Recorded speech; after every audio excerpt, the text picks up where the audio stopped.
होली की आत्मा।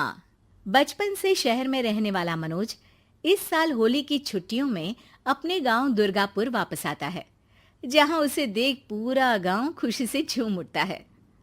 जब गया था तब इतना सा था और अब देखो कितना बड़ा हो गया है। हाँ सरपंच जी, जब मैं गया था तब आप भी बहुत जवान थे और अब देखो कितने बूढ़े हो गए हैं आप। चलो चलो बढ़िया है। बच्चा घर वापस आ गया। इसी खुशी में आज रात पार्टी होगी। क्या बात है, गांव में भी पार्टियां होने लगी। वैसे अगर पार्टी की बात है तो आज क्यों सीधा होली पार्टी करते हैं। होली पार्टी की बात सुन चहल पहल में अचानक सन्नाटा छा जाता है, जिसे देख मनोज को कुछ अजीब लगता है, लेकिन तभी सरपंच बात पलट देता है। अब बहुत देर हो गई, चलो सब अपने घर चलो, पार्टी के बारे में कल सोचेंगे। मनोज भी मम्मी पापा के साथ घर आ जाता है, पर होली पार्टी और उस पर पूरे गांव की खामोशी वाली बात अभी तक उसके जहन से निकलती नहीं। पापा, होली पार्टी की बात पर सब चुप क्यों हो गए थे? अरे होगी उनकी कोई अपनी बात। मुझे गांव की पंचायत ही थोड़ी पता है। थक गया हूँ, चलो सो जाते हैं, कल बात करते हैं। पापा की बात मानते हुए मनोज भी सोने चला जाता है। आज तो छुपा लिया, लेकिन हफ्ते बाद जब होली का दिन आएगा तब इसे कैसे रोकोगे? अगली सुबह सूरज के साथ ही मनोज भी गांव घूमने निकल जाता है, जिस पर रास्ते में उसे अपनी ही उम्र के कुछ लड़के भी मिलते हैं, जिनसे दोस्ती कर अब वो उनके साथ घूमने लगता है। इसी तरह कुछ दिन बीत जाते हैं और होली नजदीक आने लगती है। दोस्तों, होली में 4 दिन ही बचे हैं, पर गांव में उसकी कोई तैयारियां क्यों नहीं दिख रही? क्योंकि यहाँ होली नहीं मनाई जाती। अरे पर ऐसा क्यों? वो राजा भूषण। अरे तुम 4 दिन के लिए आए हो, क्या इतना सोच रहे हो? चलो कुछ खाने चलते हैं। इसी के साथ एक बार फिर होली की बात को टलते हुए देख मनोज को शक होने लगता है।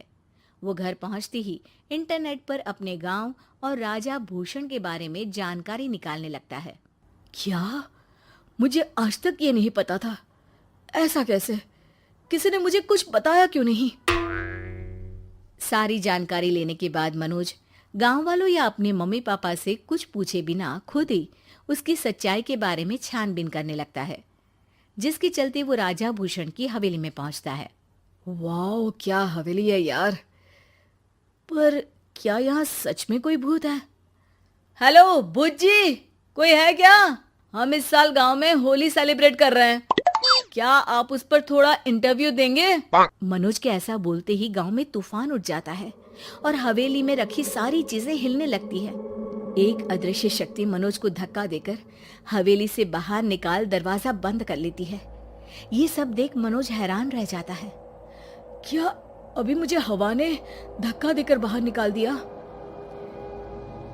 मेरे होते हुए इस गांव में कभी होली नहीं मन सकती, इसलिए दोबारा ऐसी कोशिश भी मत करना, अंजाम बुरा होगा। आवाज सुन मनोज हैरानी से इधर उधर देखने लगता है, पर उसे कोई दिखाई नहीं देता। वो गांव वापस आ जाता है, जहां तूफान की वजह से सब कुछ तहस महस हो चुका होता है। आखिर ये तूफान आया कैसे?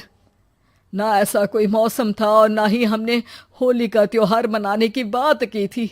सरपंच की बात पर कोई रिएक्शन दिए बिना मनोज चुपचाप अपने घर चला जाता है। इस तरह देखते ही देखते होली का दिन भी आ जाता है और मनोज रंग लेकर गांव में निकल जाता है, लेकिन गांव पूरी तरह खाली होता है। अरे त्योहार का दिन है, धूमधाम की जगह मातम क्यों मनाया हुआ है? मनोज की आवाज सुन सब अपने घर की खिड़कियां खोल के घर के अंदर से ही उसे वापस जाने के लिए कहने लगते हैं, पर वो किसी की नहीं सुनता। तुझे पहले भी समझाया था, अगर होली खेलने की कोशिश भी की तो अच्छा नहीं होगा। अरे बात मान लो बेटा, तुम्हें सच नहीं पता। मुझे सब पता है। सालों पहले इस राजा ने एक अंधविश्वास फैलाया और आप लोग आज तक उसे मानते आ रहे हो। अरे बेटा, जब तुम पैदा भी नहीं हुए थे उससे भी बहुत पहले से इस गांव पर होली का श्राप है।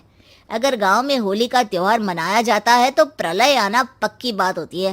राजा भूषण इस सब में नहीं मानते थे और त्योहार मनाने लगे, जिसके चलते होली वाले ही दिन पहले उनके बेटे की और फिर उनकी मृत्यु हो गई।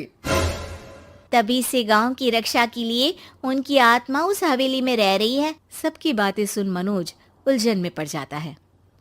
सोचना भी मत मनोज, अगर तुमने इस परंपरा को तोड़ने की कोशिश भी की तो उसका परिणाम इस गांव और गांव के लोगों के लिए अच्छा नहीं होगा।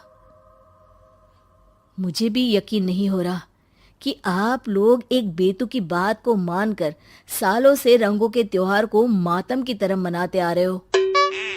मनोज किसी की कोई बात ना मानते हुए पूरे गांव में रंग बिखेर देता है, जिसके तुरंत बाद वहां तूफान के साथ बिजलियां गरजने लगती है।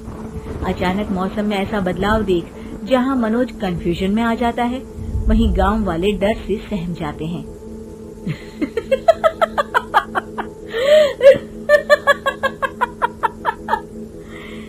इस लड़के ने हमारे जैसे सिर्फ अपने स्वार्थ के लिए नहीं बल्कि पूरे गांव की खुशियों के लिए यहाँ होली मनाई है, जिस वजह से अब इस गांव पर होली का श्राप टूटता है।